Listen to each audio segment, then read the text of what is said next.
I always wondered why my best friend insisted on planning my birthday party, now watching my husband kiss my best friend in front of our closest friends and family.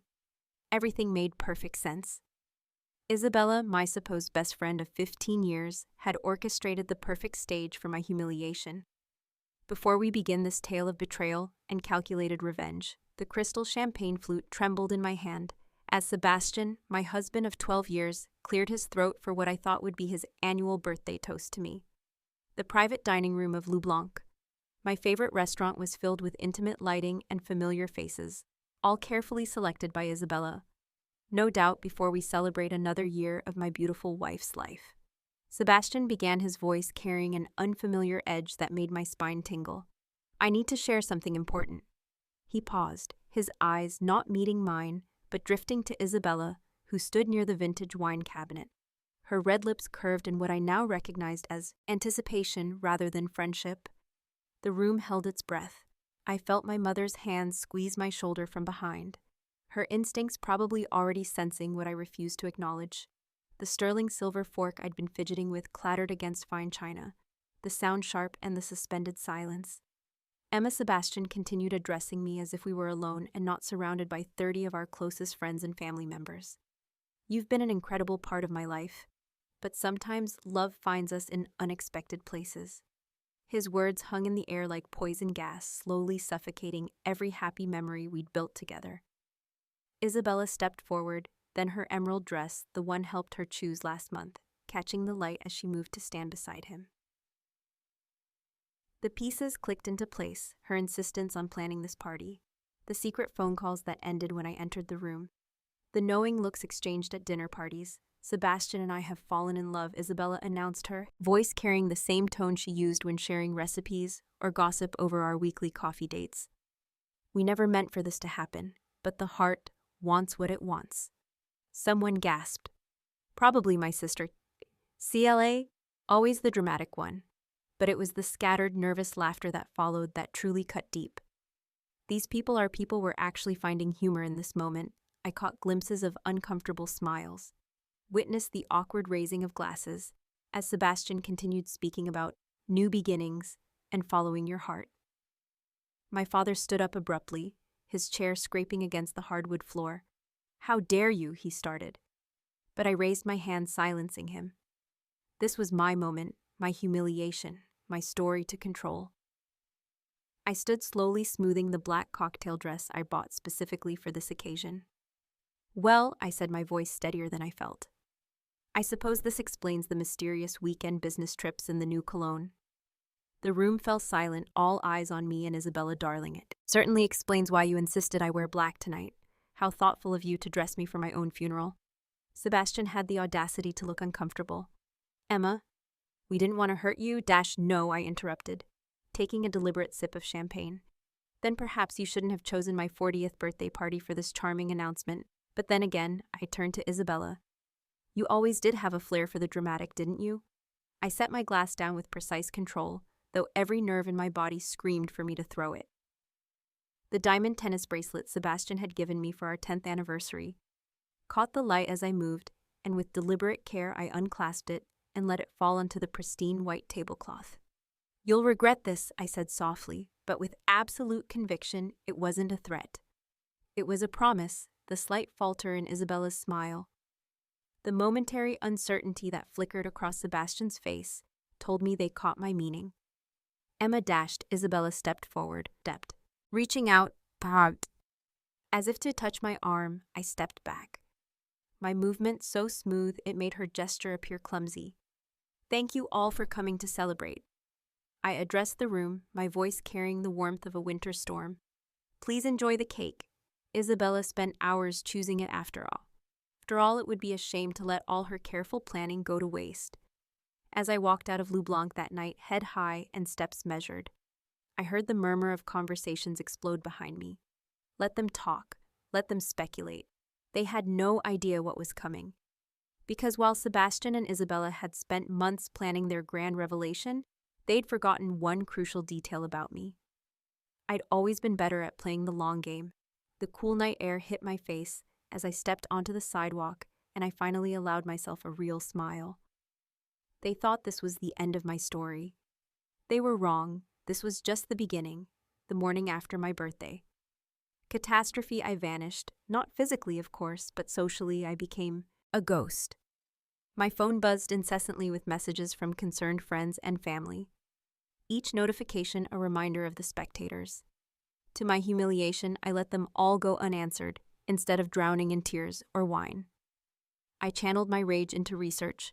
My laptop became my closest confidant as I dove deep into Sebastian's business dealings as a corporate lawyer. I knew exactly where to look for the threads that would unravel his carefully constructed world. 12 years of marriage had given me intimate knowledge of his weaknesses, his secrets, and most importantly, his lies. Isabella's social media presence suddenly became fascinating. Reading material, every perfectly curated post, every tag location, every business connection, I cataloged them. All. Her real estate empire, built on carefully cultivated relationships and a reputation for discretion, was her pride. How fitting that pride would be her downfall. I rented a modest apartment across town, using my mother's maiden name. The irony wasn't lost on me that I was now living in a space smaller than my walk-in closet at home. But this wasn't about comfort. It was about strategy in this anonymous space. I could think clearly, plan meticulously, without the ghost of my married life haunting every corner. "Emma, please, my sister. Claire begged during her third attempt to visit you. Need support right now." I simply smiled and closed the door. Support wasn't what I needed focus. The concerned looks and sympathetic platitudes would only slow me down, and by day. I maintained my position at the law firm, my professional mask, never slipping. My colleagues walked on eggshells around me, but I gave them nothing to gossip about. No emotional outburst, no dramatic confrontations, just calculated competence and an enigmatic smile that made them more uncomfortable than tears. Everwood, late at night, I built my network. Anonymous email accounts, secure messaging apps, and careful documentation of every piece of information I gathered. Sebastian's business partners became unwitting allies as I posed as a potential investor. Each conversation revealing new cracks in his corporate facade. Isabella's clients were surprisingly chatty. When APPR approached by someone interested in her unique business methods, the whispers of cut corners, undisclosed property issues, and creative accounting practices painted an interesting picture. Every revelation was carefully filed away, each piece fitting into my larger puzzle.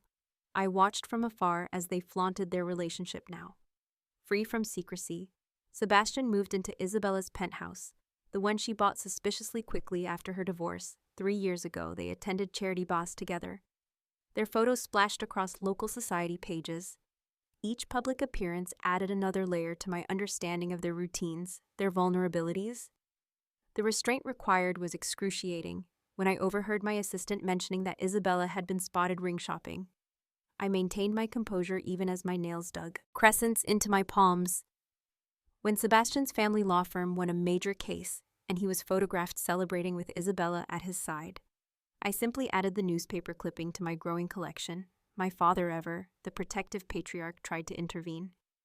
"Sweetheart, your mother and I are worried you can't just disappear like this." But I could, and I had the woman they knew, the perfect wife, the loyal friend, the predictable daughter had died at that birthday party in her place. Was someone far more dangerous. A woman with nothing left to lose and everything to gain. 1 month into my self-imposed exile, I received an invitation to a mutual friend's dinner party. Sebastian and Isabella would be there celebrating their new life. I declined with a polite note about prior commitments. Let them think I was hiding in shame. Let them believe their betrayal had broken me in reality. I was meeting with a former client of Isabella's, one whose luxury development project had mysteriously fallen through. After her expert guidance, his story combined with others I'd collected was forming a pattern that any investigative journalist would find fascinating. The fact that this particular journalist had a grudge against Sebastian's firm was just an added bonus.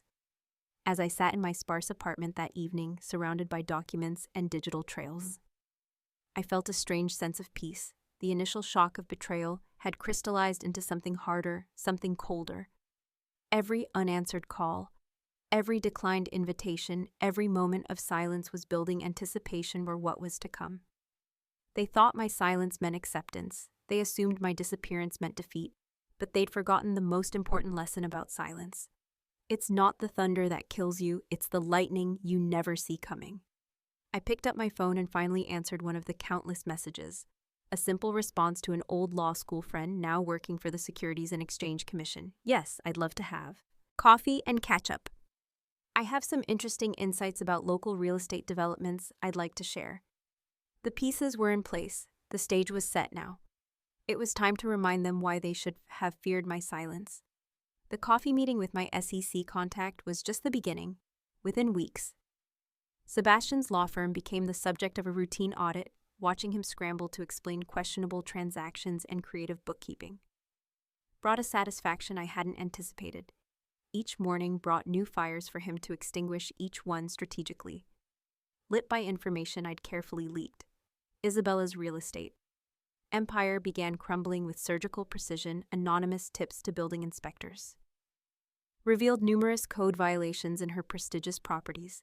Suddenly, her luxury developments were making headlines for all the wrong reasons. The whispers I had cultivated about her questionable business practices grew into roars. I orchestrated their downfall like a symphony, each movement perfectly timed while Sebastian was distracted by the SEC investigation. I made sure his biggest clients learned about his oversight in their recent contracts. It's amazing how quickly loyalty evaporates when millions are at stake. The prestigious corner office he bragged about for years now felt more like a glass cage. Did you hear about Isabella Monroe's latest project? The whispers at charity events grew louder. Apparently, the foundation is unstable. The investors are furious. I sat at my own table at these events, now watching the society vultures circle their new prey. The irony wasn't lost on me that the same people who'd laughed at my humiliation were now eagerly participating in theirs. Sebastian's first major blow came when his firm's managing partners called an emergency meeting. I didn't need to be there to know what happened. My carefully planted evidence of his ethical breaches had found its way to exactly the right eyes. His name was removed from the firm's letterhead that same day. Isabella's breakdown was more public during the grand opening of her latest luxury development. A group of angry previous clients staged a protest. The sight of her mascara streaming down her face as she tried to explain away their accusations made every society page the same. Photographers who'd once captured her triumphant smile now documented her disgrace. Emma, my sister, Claire called. One evening, her voice urgent. Sebastian looks terrible, he's losing weight, and Isabella, while she's drinking a lot. What did you do? I replied innocently. I've been focused on healing CLA. Ask their consciences what they did. The dominoes continued to fall. Sebastian's younger brother, a junior partner at the firm, was forced to distance himself publicly. Their parents, who'd once welcomed Isabella as Sebastian's true love, now crossed the street to avoid her. The isolation they'd intended for me became their reality. Instead, my masterstroke came in the form of an exposé in the city's most respected business journal. Every questionable deal, every ethical breach, every betrayal of client trust laid bare for all to see. The article didn't mention me once, but those who knew us recognized my fingerprints all over it. Isabella's real estate license suspension hearing was scheduled for the same day. Sebastian faced the State Bar Association. A coincidence? Of course, I attended neither, but I did enjoy a leisurely lunch at their favorite restaurant alone. At what used to be their regular table, the crash of their professional lives coincided perfectly with the implosion of their personal relationship. Stress has a way of revealing true colors, and theirs were particularly ugly. Their public arguments became legendary. The perfect couple now perfectly miserable. You promised you had everything under control. Isabella's voice carried across the restaurant one evening when they didn't know I was seated just around the corner. Now I'm losing everything because of you, me. Sebastian's laugh was bitter. You're the one who insisted we go public at her birthday. It'll be dramatic, you said. Sheikh just have to accept it, you said. Well, how's that working out for us? I sipped my wine and smiled. They'd orchestrated my humiliation in this very restaurant. Now they couldn't even enjoy a meal here without falling apart. Poetic justice has always been my favorite kind. The final nail in their coffin came from an unexpected source. Isabella's former assistant, armed with years of documented evidence, filed a wrongful termination lawsuit. The details that emerged painted a picture of corruption that even their remaining supporters couldn't ignore. Sebastian's attempt to salvage his career through a television interview backfired spectacularly. His practiced charm came across as smug insincerity, and his explanations sounded like excuses. The comment section was particularly brutal. Society loves nothing more than watching the mighty fall. As I watched their carefully constructed world crumble, I felt neither joy nor sadness, and instead, there was a sense of balance restored. They tried to write me out of their story, but instead I'd become the author of their downfall. The last time I saw them together, they were arguing on the street outside their former favorite cafe. Isabella's designer clothes now looked shabby, and Sebastian's confident stride had become a defeated shuffle. They didn't notice me watching from my car, but I noticed everything, the way they couldn't even look at each other, the distance between them that seemed to grow with each passing second. My phone buzzed with AEX'd from my realtor. Their penthouse was officially on the market, listed well below value. They needed a quick sale, apparently. I smiled and made a mental note to have my attorney submit an offer.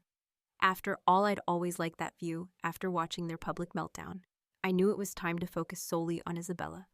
Sebastian's professional ruin was complete, but Isabella still clung to fragments of her social standing that was about to change. I'd saved my most devastating ammunition specifically for her. The encrypted folder on my laptop contained years of her indiscretions, carefully documented and time-stamped, every betrayal not just of me, but of countless others. Isabella had made a career of climbing social ladders by stepping on fingers.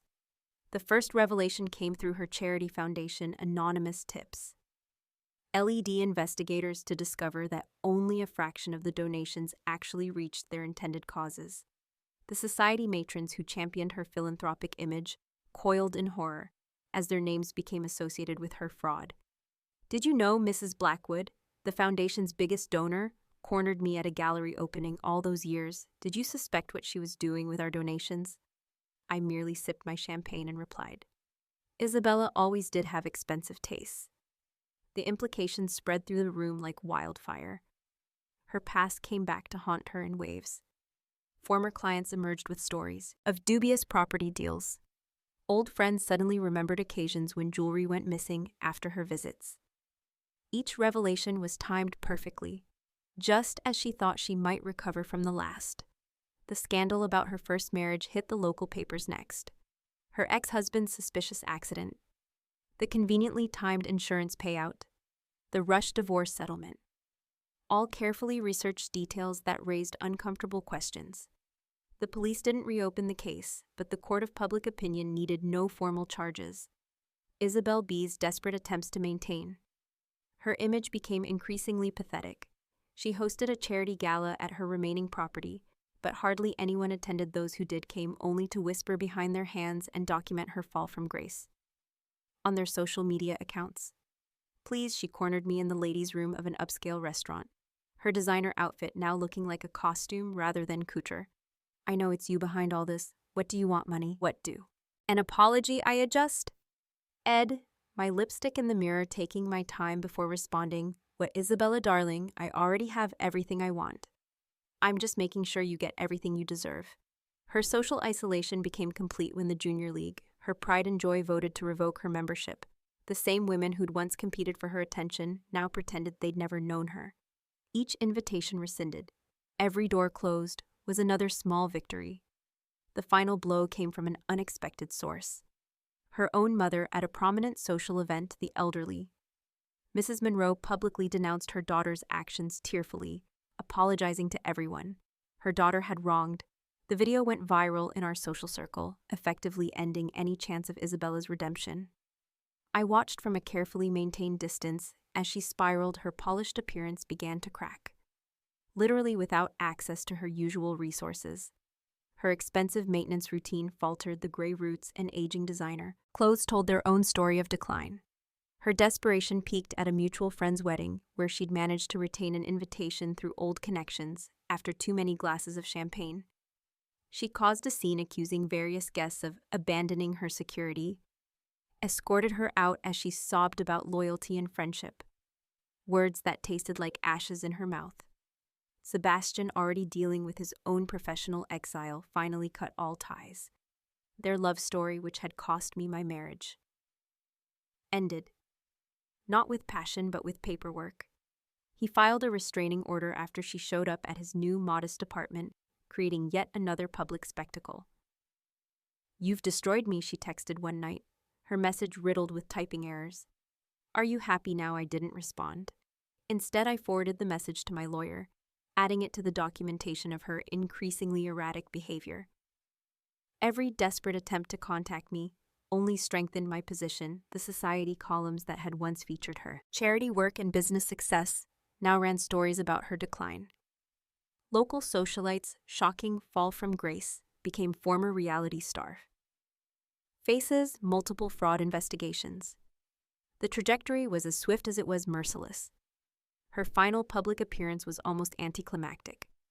At a small cafe where we'd once shared weekly brunches, she sat alone, her designer handbag, now obviously counterfeit, her manicure chipped, staring into a cold coffee she couldn't afford to replace. Our eyes met briefly as I walked past with my new circle of friends, but I didn't acknowledge her. She'd become what she'd always feared most. Invisible that evening, as I sat in my newly purchased penthouse, her former home, I received a call from my sister Emma. "Emma, don't you think this is enough? She's lost everything." I watched the sunset from the same windows where Isabella had once planned my humiliation. "No, CLA," I replied calmly. She just lost what everyone could see. There's still so much more to take." The call ended with my sister's worried sigh, but I felt no remorse after all. Isabella had taught me an invaluable lesson about friendship. Some things are better destroyed completely. News of Isabella's complete social exile spread through our circles like a virus, infecting every relationship she and Sebastian had ever cultivated. Former friends were forced to choose sides, and self-preservation made their choice simple. The couple who had once been the toast of society now couldn't even get a decent restaurant reservation.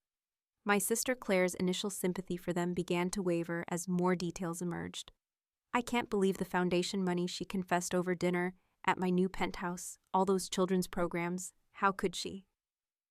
I simply nodded, letting the weight of each revelation do its work. The beauty of truth is that once it starts flowing, it creates its own momentum. Sebastian's family, particularly his younger brother Marcus, faced their own social crucible. At a charity board meeting, I watched Marcus squirm. As questions about his knowledge of his brother's ethical breaches arose, his stammered denials cost him his position, though. I hadn't even planned that particular domino. The ripple effect touched every corner of our shared world. The country club where Sebastian and I had spent countless weekends quietly revoked his membership.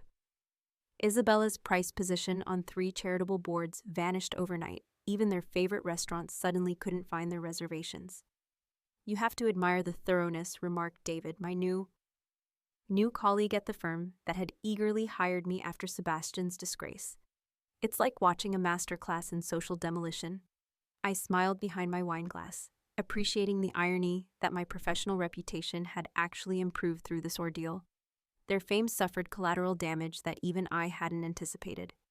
Sebastian's parents, once pillared of the community, found their own social invitations dwindling. His mother's bridge club suddenly had no openings, his father's golf partners developed scheduling conflicts. The taint of association proved surprisingly contagious. Isabella's younger sister, who had always lived in her shadow, seized the opportunity to distance herself completely at a charity gala. I overheard her loudly proclaiming, "I always knew something wasn't right with her. The way she treated Emma, disgusting." The performance was a bit heavy-handed, but I appreciated the sentiment. The professional community's reaction was particularly fascinating. Law firms that had once courted Sebastian now warned their associates against any contact. Real estate agents who had fawned over Isabella's listings now refused to return her calls. Their names became cautionary tales in boardroom discussions. Even their domestic staff jumped ship. Their former housekeeper, Maria, now worked for me, bringing with her an intimate knowledge of their habits and vulnerabilities. Miss Emma, she confided one morning, they were planning this for months. The separate phone calls, the secret meetings. I should have told you. It's fine, Maria, I assured her, savoring my morning coffee from what used to be Isabella's favorite bone china set. Everything worked out exactly as it should. The most delicious consequence was watching their former enablers scramble to prove their loyalty to me. People who had laughed at my humiliation now fell over themselves to share stories of Sebastian and Isabella's misdeeds. Each revelation was carefully noted and filed away, ammunition for future use. Their favorite vacation spots became off-limits. The manager of the Bellevue Resort, where they probably first consummated their betrayal, personally called to assure me they'd never be welcome again. I booked the presidential suite for Christmas just because I could, Sebastian's elderly aunt.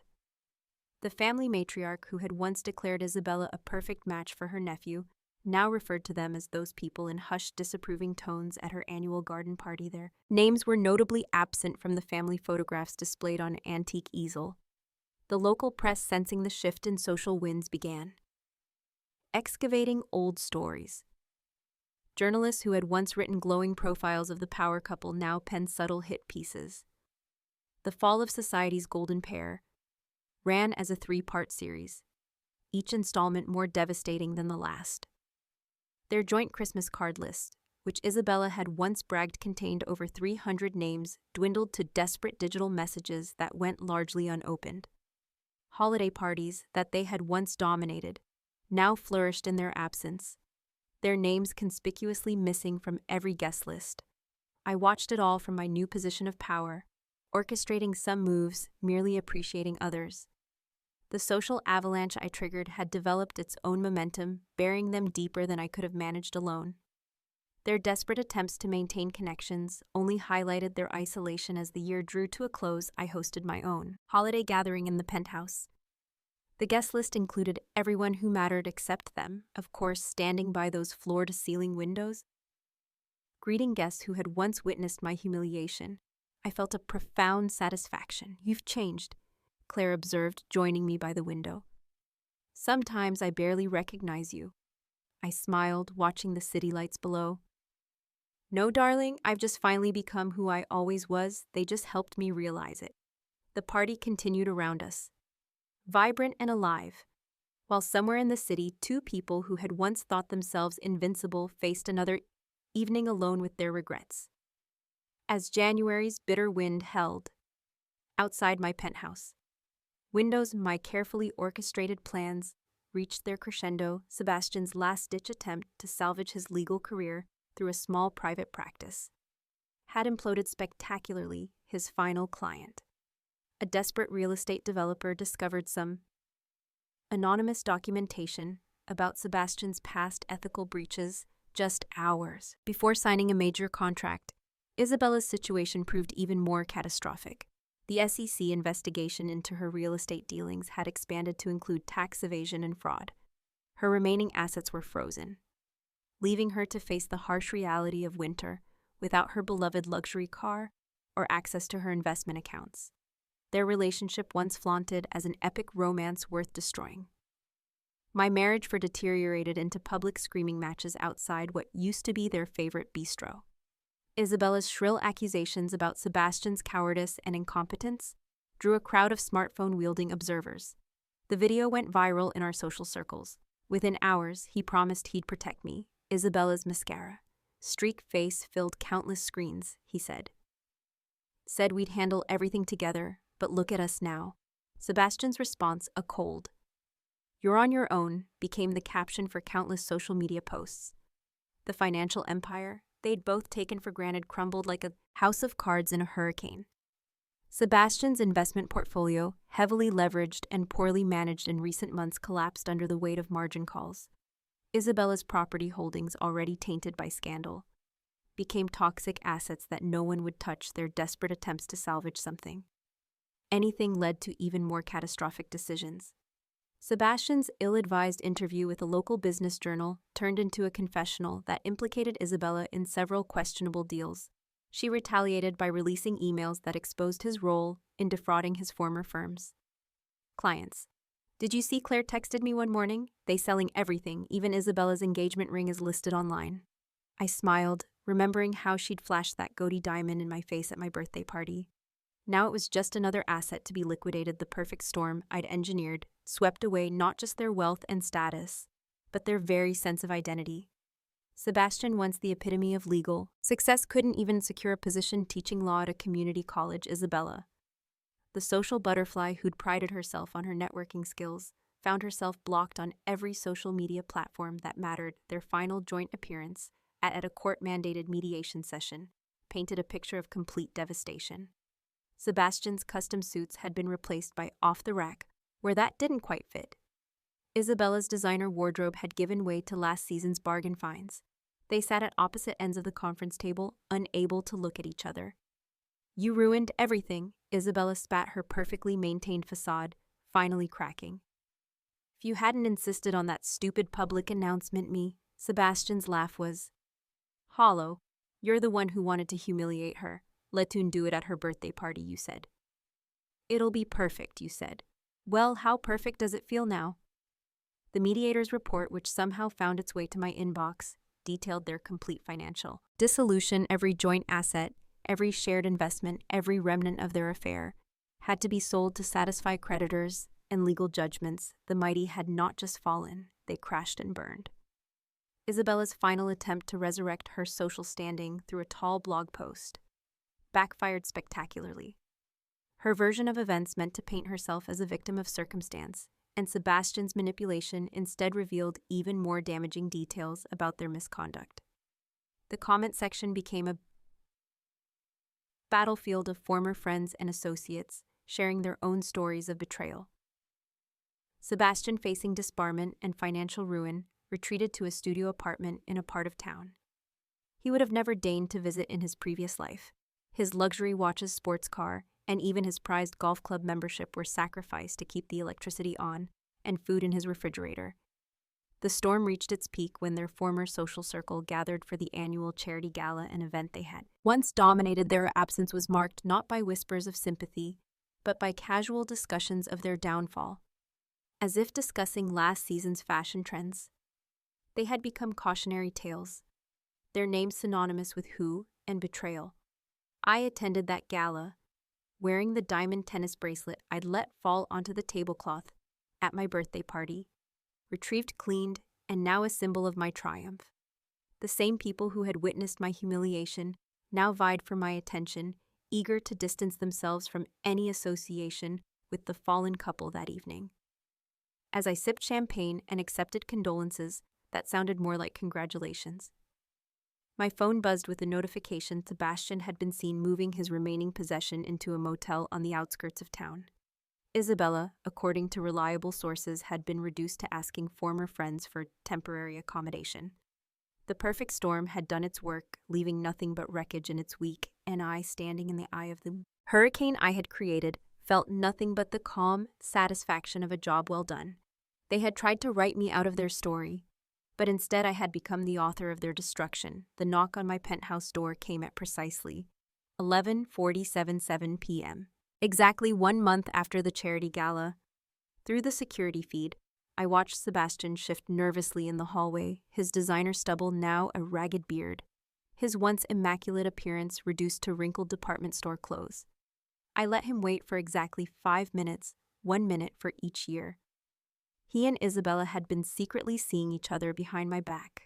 When I finally opened the door, the man before me barely resembled the confident attorney who had humiliated me at my own birthday party. "Emma," he coaxed his voice. "Hoarse, please, I need to talk to you." I leaned against the door frame, taking in every detail of his deterioration. The dark circles under his eyes, the trembling hands, the scuffed shoes, each imperfection a small victory. "Well, this is unexpected," I said coolly. "Shouldn't you be comforting Isabella? I heard she's been having quite a difficult time finding housing." "Isabella's gone," he said, his words tumbling out. "She left the country yesterday, Toby. I think some distant cousin offered her a fresh start." He laughed bitterly. "She didn't even say goodbye." "How tragic," I replied, my voice dripping with mock sympathy. "Love's young dream ended so soon. Please do come in. I believe you know where everything is. You did help pick out most of the furniture." He followed me into what used to be his living room, his eyes darting around like a trapped animal. The space had been completely redecorated, every trace of their former life together erased.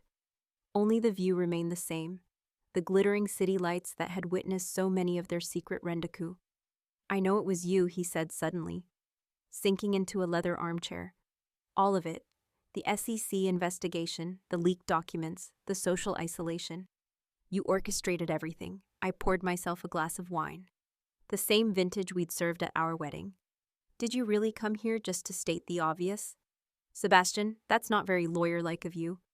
"I'm not a lawyer anymore," he whispered, the words seeming to physically pain him. "Thanks to you, I'm nothing. No career, no money, no future, even Isabella." He trailed off, running his hands through his unkempt hair. Yes, Isabella." I savored her name like a fine dessert. Your true love. The woman worth destroying our marriage for. Tell me, was it worth it? Those stolen moments, those secret meetings, that grand romantic gesture. At my birthday party? Did they fulfill all your dreams? His composure cracked. You've ruined us both, isn't that enough? What more do you want? I set my wine glass down with deliberate care. What? Oh, Sebastian, you still don't understand. This was never about want. This was about deserve you. And Isabella needed to learn that actions have consequences. Consider it a lesson in karma. We made a mistake, he pleaded, tears forming in his eyes. We never meant to hurt you like this. We fell in love. The laugh that escaped me was genuine love. Oh, darling, what you and Isabella had was convenience, wrapped in lust, sprinkled with the thrill of betrayal. Real love doesn't need an audience for its declarations. Real love doesn't humiliate its obstacles. He stood suddenly, anger briefly overcoming his desperation. You're enjoying this, aren't you? Our suffering, our destruction. It's all just entertainment for you. Entertainment. I moved closer, my voice dropping to a whisper. No, Sebastian. This is justice. You and Isabella chose to make a spectacle of my humiliation. I simply returned the favor on a grander scale. I'm sorry, he choked out, falling back into the chair, hot. Emma, I'm so sorry. Please, there must be something I can do, something to make this right. I studied him for a long moment, taking in the complete picture of his breakdown. The mighty Sebastian reduced to begging. In what used to be his own home. There is nothing you can do, I said. Finally, nothing you can say. This is exactly what I promised you that night. Regret, pure, complete, consuming regret.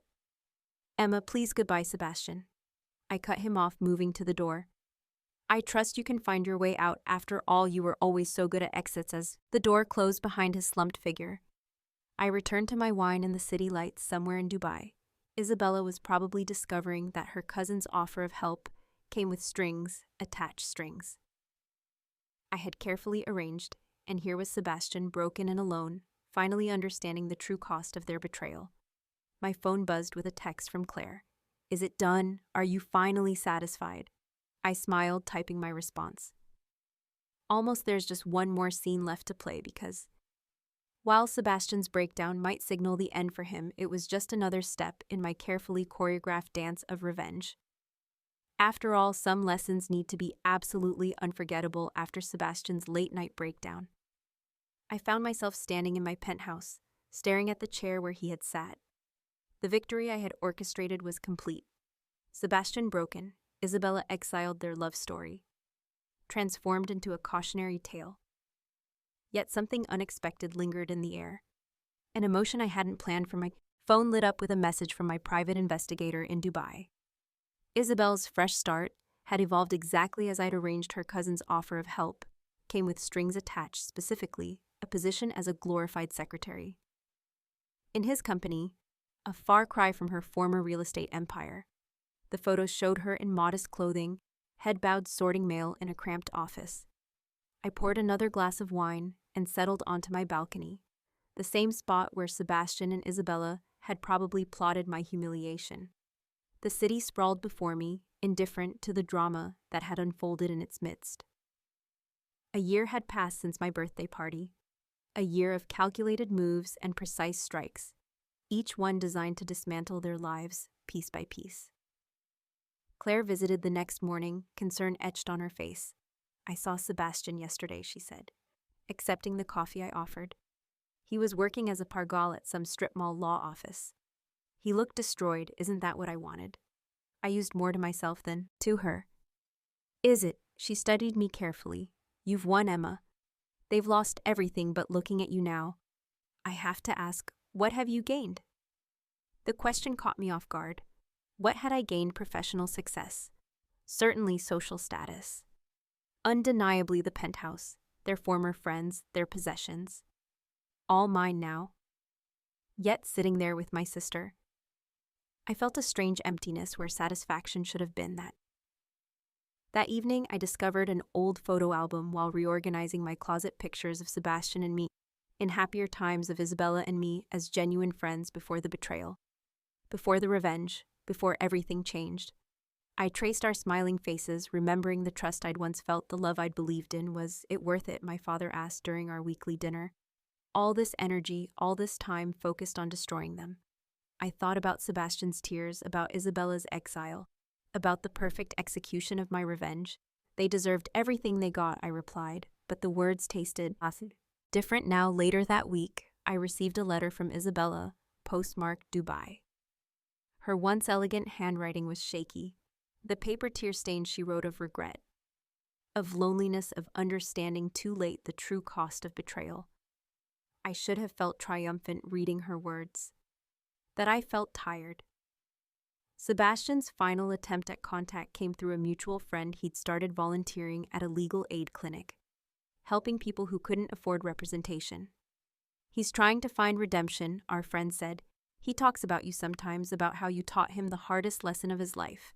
I spent a long night on my balcony, reflecting on the past year, the meticulous planning, the careful execution, the sweet taste of revenge. It had consumed me completely. I'd become a master orchestrator of destruction, but at what cost to myself? Claire found me there the next morning, still in my thoughts. You know what's ironic, she said.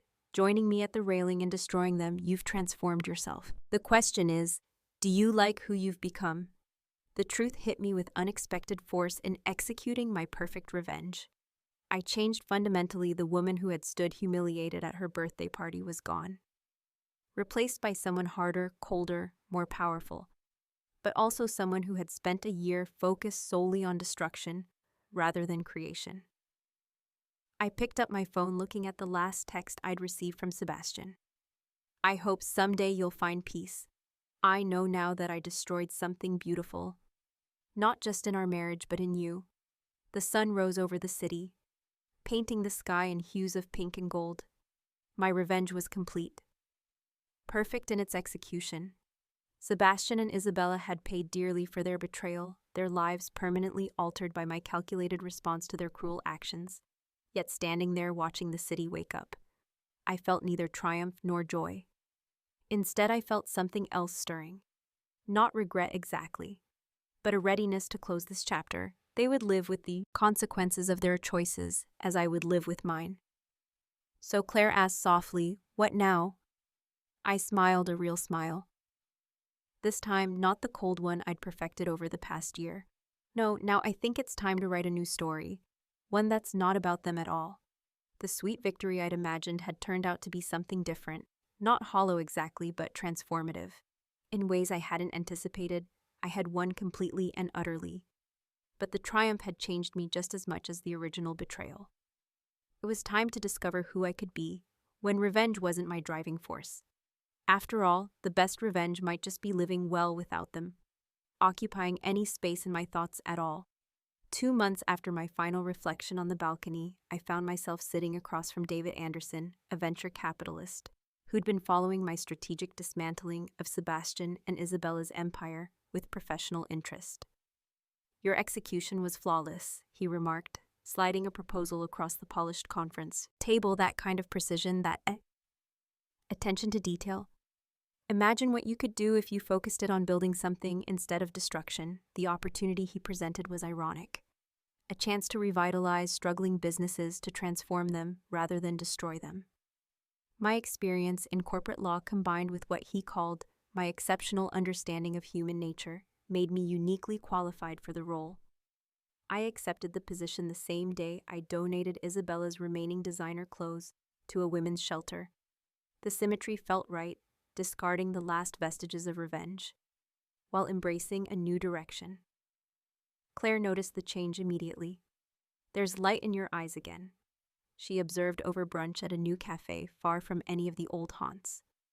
"You're not just existing anymore, you're living my first project involved, salvaging a family-owned real estate firm on the brink of collapse." The irony of helping rather than destroying a real estate business wasn't lost on me, but the satisfaction of watching something flourish under my guidance proved unexpectedly addictive. News of Sebastian and Isabella occasionally reached me through the grapevine. He'd found some measure of redemption in his pro bono work, helping people navigate the legal system he'd once exploited. Isabella had gradually adapted to her humbler life in Dubai, teaching English to business people, a far cry from her real estate empire, but perhaps a better use of her networking skills. I sold the penthouse 6 months after my conversation with David. The memories it held both of my marriage and my revenge belonged to a different chapter. My new apartment overlooking a quiet park, rather than the bustling financial district, reflected the peace. I'd finally found romance returned to my life unexpectedly. Alexander, a widowed professor. I met at a charity event, approached relationships with the same thoughtful consideration I developed. Our connection grew slowly, built on honest conversations and shared experiences rather than social appearances. "You're different from anyone I've ever met," he told me one evening as we walked through the park below my new home. "There's a depth to you, like you've been through fire and emerged stronger." You wasn't wrong.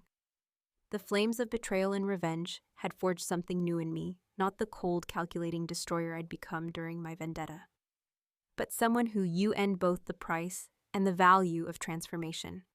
My professional success grew as I helped more businesses recover and thrive the skills I'd honed. Destroying Sebastian and Isabella's world proved invaluable in identifying weaknesses and opportunities in struggling companies.